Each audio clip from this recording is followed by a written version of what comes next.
Hello and welcome to everybody.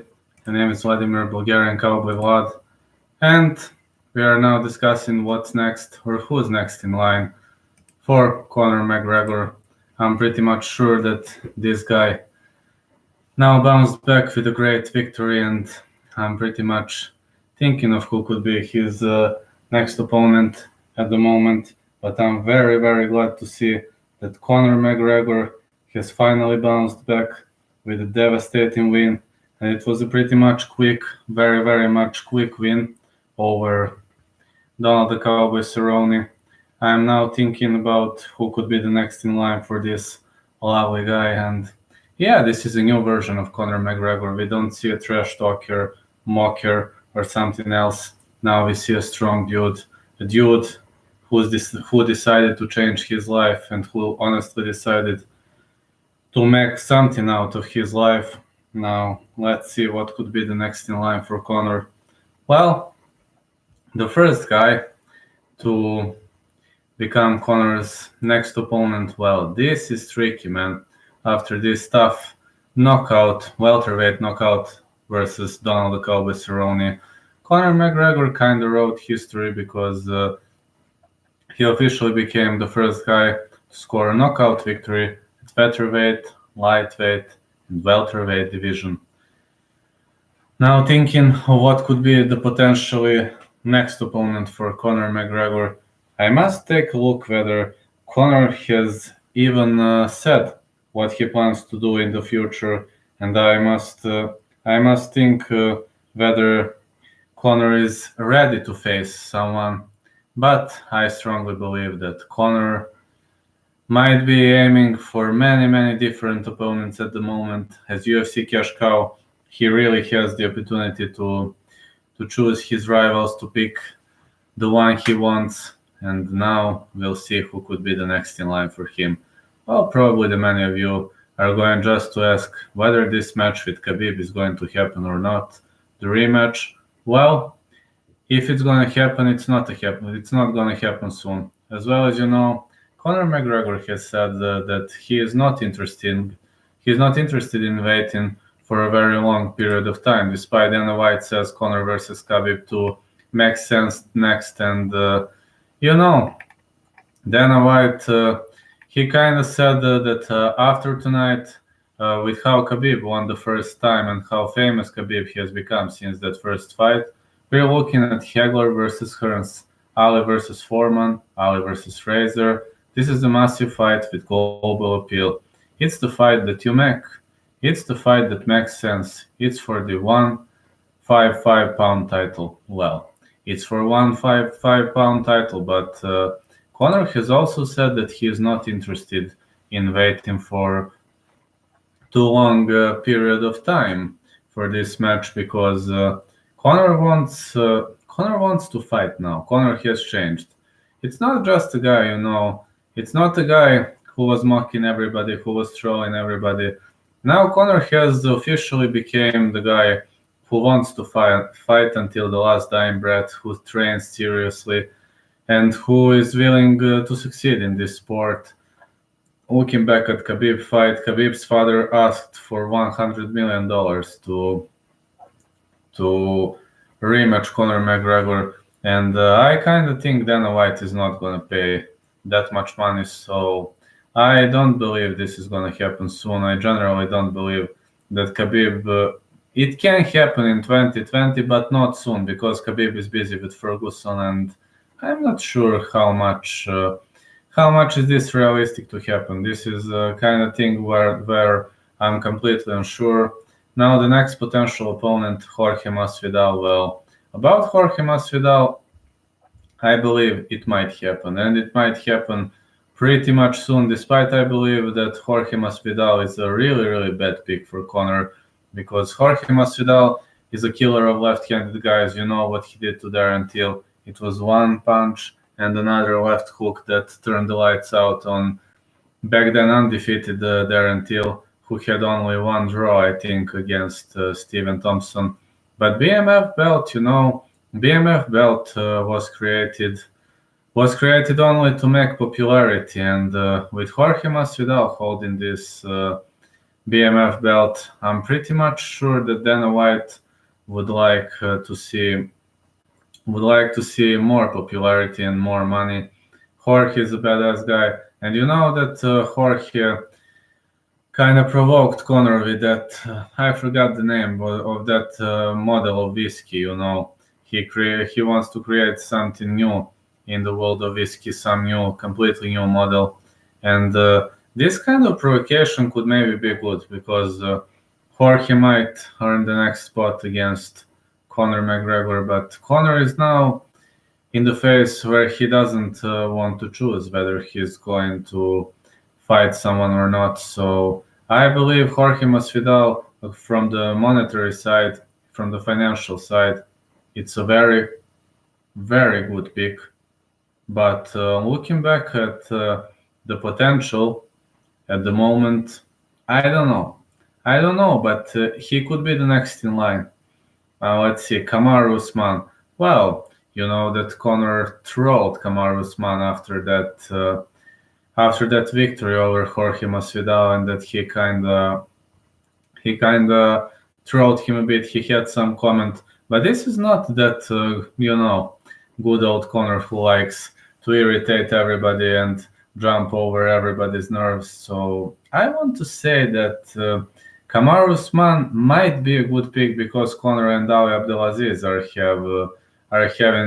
having some problems in the past, and you know that altercations were happened many times, and Conor was mocking Ali on many occasions. Looking at Kamaru Usman, I don't know at the moment. He had that undisclosed injury, and his arm injury might put him sidelined for a very, very long period of time. So in the future, maybe, but I don't know whether 170 is Conor's division yet. Kamaru, maybe he's not the perfect pick for Conor due to his wrestling abilities. Conor is a world-class striker, but I'm kind of suspicious about his ground game, and I'm unsure whether he is going to bounce back with a win or against Kamaru. Maybe he could get stuck against the cage, just like it happened with if you watch that fight with Tyron Woodley.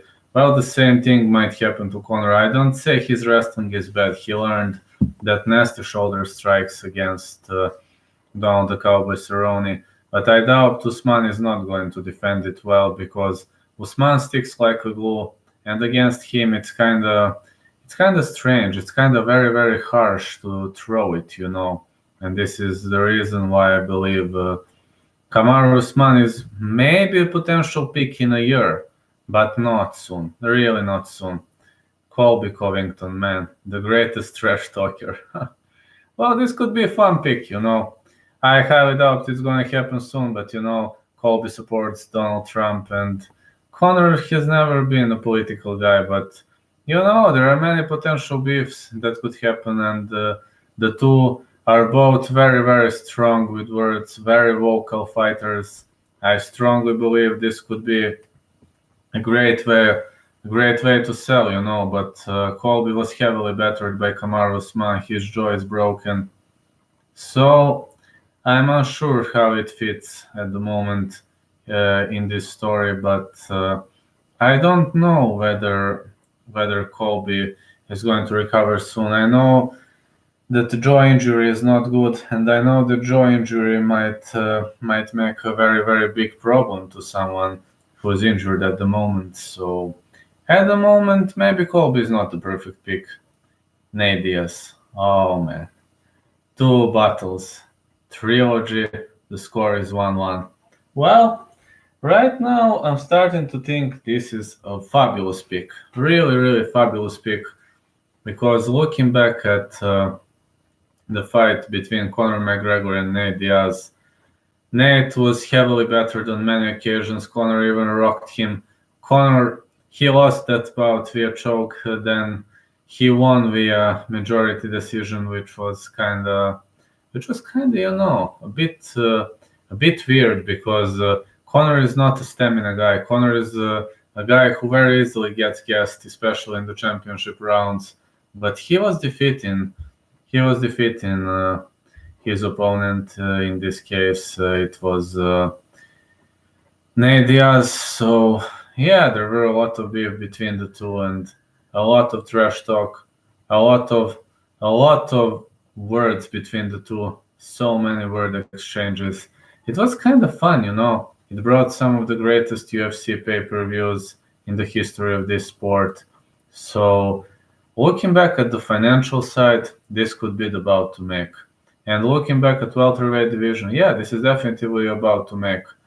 But looking back at Nate's current fighting abilities, I'm kind of unsure because Nate Diaz, at the moment, he's running on a, let's say, on a solid score, and I just don't know. Nate bounced back after so many days and then lost to Jorge Masvidal, but previously defeated Anthony Showtime Pettis, and yeah, Nate Diaz decisioned him with style. His match versus Jorge Masvidal was stopped. There's no chance you can knock out Nate Diaz so easily. He is a brawler, he is a fighter, he's ready for war. And you don't know who are you messing with, you know. That's something I really, really much like to say. And Nate Diaz, he's just a tough cookie. Now, looking back at Tony Ferguson, well, Tony Ferguson is a tough dude too. Tony Ferguson hasn't lost for a very, very long period of time. And you know that his score is just fabulous. His score is awesome. Tony is just demolishing, annihilating everybody in his way. Looking back at his records, I just I just want to say that this dude is serious. This dude is dangerous. This dude, well, he is annihilating everybody. Looking back at his fight versus Khabib, which was rescheduled 4 times and now it's fifth. I just hope nobody is gonna get hurt, and I hope the two will deal. But after that, you know, if Tony Ferguson defeats Khabib, Conor might be the next in line. Why not? Because I honestly believe that Conor could seriously make the life harder for Tony Ferguson. But Tony Ferguson, he kind of hurt Donald Cerrone and Anthony Showtime Pettis. He hurt both of them seriously. So he is I can freely say a killer. I don't know whether he fits good against Conor McGregor, but I can say that he is not a good match for him due to his amazing striking abilities and due to his lovely stamina and his lovely levels of strength. His insane training sessions, insane level of dedication, and so on. But looking back at those, you know, about Nate Diaz, the response was, "Let's go, Nathan. Let's go, brother. Number 3 is always here. We're right, Nathan." And now looking back at Tony Ferguson, McGregor said, "We'll see what happens. We'll see what happens in the Tony fight. Tony is another interesting foe for me. We'll see what happens. If something happens, I'll be there." About Khabib, he kind of said, "I think, okay, the lightweight title will be there. That will be there. You see the difference in the physique, the preparation in that. That will come back around the title shot. I'm certainly not going to, if Nurmagomedov versus Ferguson goes ahead, sit out and then wait through holidays and injuries and all these things that go with it. I'd be excited to get that one back." Against Floyd Mayweather, Conor just said when Floyd Mayweather posted that poster on his Instagram account, he forgot McGregor Sports and Entertainment on the poster. That right here, there, cuts him out. So it's me and Manny. Let's see what happens. That Floyd, he's a funny man, that Floyd. We'll see what happens. The discussions are always ongoing. They never stop. You know, Floyd is going through money fast. He's far from retired. That rematch will happen at some stage. About Jorge Masvidal, you know, he just said, "Talk about blowing. If you ask me, that was ridiculous. I didn't know what was going on there. The old ladies in Ireland, they were housecoats watching the soap operas." And I'm like, why is this guy sitting in bathrobe? Whatever. All the best. Yeah, that happened because, you know, Jorge Masvidal was dressed in Versace bathrobe, and it kind of caught the attention of McGregor. He continued Of course, I'd want the fight. Let's see what happens. I'd like to scoop up that belt. That's not a great belt, is it? But I'll still take it and add it to the list. It wasn't a good night for Jorge, if you ask me. All the best to him. Now, coming back at the last potential opponent, this could be this could be the man who pretty much pays my attention, who pretty much I caught him in. I caught this guy in the public eye. I mean, I believe he's the most perfect match for Conor McGregor, and this guy is Justin Gaethje. Because Justin Gaethje, he is the former WSOF lightweight champion, and he is a guy who makes bonuses. Versus Michael Johnson, TKO punches and knees. He earned the Performance of the Night award and Fight of the Night. Versus Eddie Alvarez, he was knocked out, but he earned Fight of the Night bonus. Dustin Poirier, Fight of the Night, despite he lost via TKO punches. James Vick, KO punch, Performance of the Night. Edson Barboza, KO punch, Fight of the Night. Donald Cerrone, TKO punches, Performance of the Night. Looking back at his last 6 fights, and these are all of his UFC fights, it's Performance of the Night or Fight of the Night. And this is the reason why I believe this guy is a very, very, very, very suitable pick for Conor McGregor, because this guy is bringing history. He brawls until the last dying breath, and you definitely need to give this guy a chance, because Justin Gaethje, he is a tough dude, he is a strong dude, and he is definitely someone who could teach Conor McGregor a lesson. He is definitely a guy who never gives up, who never surrenders, and who's really, really strong. So looking back at this, he is not having maybe the perfect score with left-handed fighters. I mean, you never know. Maybe Eddie Alvarez, he knows to switch stances and so on, but he's a strong dude. And Conor McGregor needs one strong dude to prove whether this knockout victory over Cerrone was a fluke. I believe it wasn't, but to prove haters that this wasn't a fluke, this is the first reason. And he needs to defeat a strong dude. Justin Gaethje, right now, he sits comfortably at the top of the UFC lightweight division. And if Conor defeats him, nobody will be able to tell him that he didn't deserve the belt. Because 2 wins in a row means you're rocking, bro. You're rolling. And that's something I really like to see. I would really like to see him paired against Gaethje. And this would be one of the best matches, if you ask me. Definitely one of the best matches you could ever see in the history of UFC, because it could open up Pandora's box, and maybe from this Conor could attack Jorge Masvidal's belt, or maybe even hunt or fish for the next fight versus Diaz, maybe even attack Kamaru Usman, or maybe bounce back to another dance against Khabib Nurmagomedov. But I think Gaethje is the next logical choice. Yet you never know. Dana White wants money and he is in love with money. So we'll see. Thank you all for watching this. I'll try to break down the whole card for the next week. I'll see whether I'll do it tomorrow or the day after tomorrow, because I'm damn busy with that web design school. I'm learning Adobe Illustrator at the moment, and I have never opened it in my whole life. But I will give my best. And one more thing, I promise you, I will give my best. I will broadcast or live stream the main card, because it goes live on my TV, and it will be very, very interesting to watch. Thank you all, and don't worry, the whole breakdown will be waiting for you in 1 or 2 days, and then we will transition to wonderful UFC Fight Night 166. About Bellator, I'll probably go for short recaps. I'll see whether main card or which one I will be available, but don't worry, I still rock and I still love this sport more than anything in this world. MMA means life, ladies and gentlemen, to me. MMA is life.